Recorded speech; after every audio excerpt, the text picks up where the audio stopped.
आसमान पर काली घटाएं छाई थी। बादलों की गड़गड़ाहट ऐसी लग रही थी जैसे बेताब मेघ गाजे बाजे के साथ वसुंधरा से मिलने आ रहे हो। शीतल मंद बयार ने वातावरण और भी खुशनुमा बना दिया था।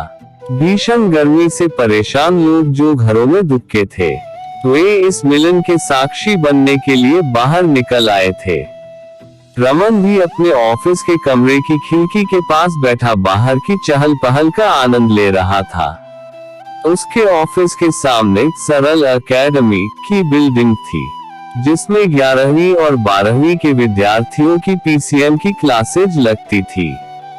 बीच में पार्किंग थी जिसमें 2-3 ठेले वाले पाव भाजी, पानी पूरी आदि बेचते थे और कोचिंग के लिए आने वाले विद्यार्थियों के व्हीकल्स खड़े रहते थे। रमन प्रॉपर्टी डीलिंग का काम करता था। कहाँ खोए हो? वीरेंद्र ने उसके कंधे पर हाथ रखा तो वह चौंक पड़ा। अरे यार, तुम कब आए? 5 मिनट हो गए, लेकिन तुम इतना खोए थे कि मेरी आहट सुन ही नहीं पाए। पाव भाजी, पनीर टिक्का और पानी पूरी खाते हुए इन पढ़ने वालों की यह बात बेबात खिलखिलाहट मुझे अंदर तक गुदगुदा जाती है। मैं भी अपने पुराने दिनों में खो जाता हूँ। बैठो, क्या लोगे, चाय या कॉफी? इतना बढ़िया मौसम है और तुम चाय या कॉफी पिलाओगे? कुछ और इंतजाम है तो बात करो। साले, मरवाएगा क्या?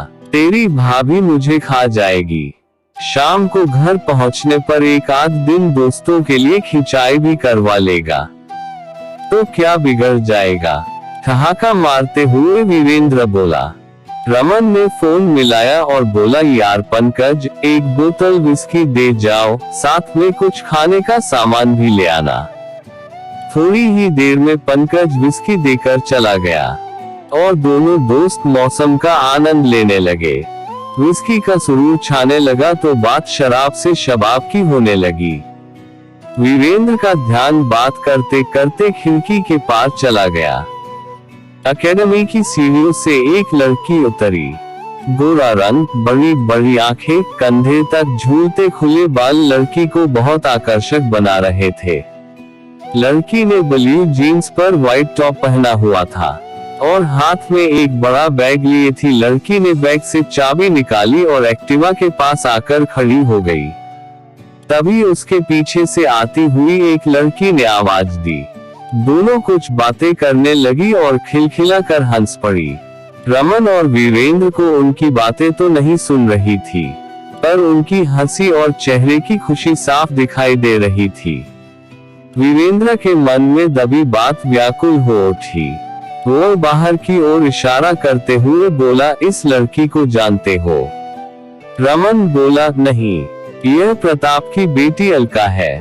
वही प्रताप जो बैंक में कैशियर लगा हुआ है। हाँ, पर तुम इसे कैसे जानते हो? यह ऐसी बात है जो मैंने पहले किसी को नहीं बताई। आज तुझसे साझा करता हूँ, लेकिन वादा करो तुम इसे किसी से नहीं कहोगे। रमन, मुझ पर भरोसा नहीं है क्या? फिर भी वादा करता हूँ। वीरेंद्र बोला, जब मैंने यहाँ कॉलेज में एडमिशन लिया था तो साल भर तो मैं हॉस्टल में रहा, परंतु हॉस्टल का खाना मुझे माफिक नहीं बैठ रहा था। पेट दर्द रहने लगा था तो मैंने प्रताप के घर कमरा किराए पर ले लिया। मेरा कमरा, एक छोटी kitchen, toilet, bathroom first floor पर थे। उन दिनों अलका 3 वर्ष की थी। बहुत ही बातूनी और चंचल। सारा दिन घर में धमाल मचाए रखती थी। मुझे भी इसकी बाल सुलभ हरकतें बहुत अच्छी लगती थी और मैं भी अक्सर इसके साथ खेलता रहता था। एक दिन जब मैं अपने कमरे पर बैठा हुआ था तो यह ऊपर आए और मेरी गोद में बैठ गई और फिर थोड़ी देर बैठने के बाद इसने अपना नन्हा हाथ मेरे लिंग पर रख दिया। मुझे अजीब तो लगा, परंतु मैंने माना कि बच्ची से अनजाने में ही रखा गया होगा और मैं थोड़ी देर उसके साथ खेलने के बाद उसे नीचे छोड़ आया। 4-5 दिन बाद वह मेरे कमरे में आई तो मैंने उसे खिलौने का पैकेट पकड़ा दिया जिसमें सभी जानवर थे जो मैं उसके जन्मदिन पर लाया था। वह खुश होकर उनके साथ खेलने लगी। जैसे ही उसके सामने घोड़ा आया तो वह गंभीर हो गई और बोली, अंकल जी, पापा हर रोज रात को मम्मी को घोड़ा बनाते हैं। मैं अवाक था। मैंने उसका ध्यान दूसरे खेल में लगा दिया। वह मेरे पास आती और खेलकर चली जाती। 2-3 महीने बाद एक घटना घटी जिसने मुझे अंदर तक हिला दिया। क्या हुआ था? अंकल कर दो ना। मैं सन्न रह गया। मैंने पूछा, बेटा यह बात आपने कहाँ से सीखी? बच्ची बोली, मम्मी पापा ऐसे ही करते हैं। वह फिर बोली, प्लीज कर दो ना। मेरे दिमाग ने काम करना बंद कर दिया और मैंने बच्ची की योनि पर हाथ रख दिया और तुरंत ही अपराध बोध से मैं कांप उठा। तो दोस्तों, हमारे चैनल को जरूर सब्सक्राइब करें। मैं आशा करता हूँ आप लोग जरूर सब्सक्राइब कर लिए होंगे। तो कहानी में आगे बढ़ते हैं। मैंने तुरंत बच्ची को नीचे भेज दिया। मेरा शरीर सूखे पत्ते की भांति कांप रहा था। बच्ची के माता पिता को कुछ भी बताने की मेरी हिम्मत नहीं हुई और मुझे लगा कि कहीं मुझसे कुछ गलत ना हो जाए।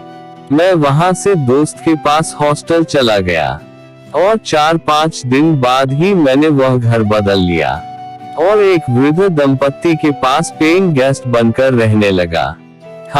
अब यह लड़की काफी बड़ी हो चुकी है। जब मैं इसको देखता हूँ तो मेरे मन में कई बार ख्याल आता है, क्या इसे यह सब याद होगा? वीरेंद्र ने रमन से पूछा।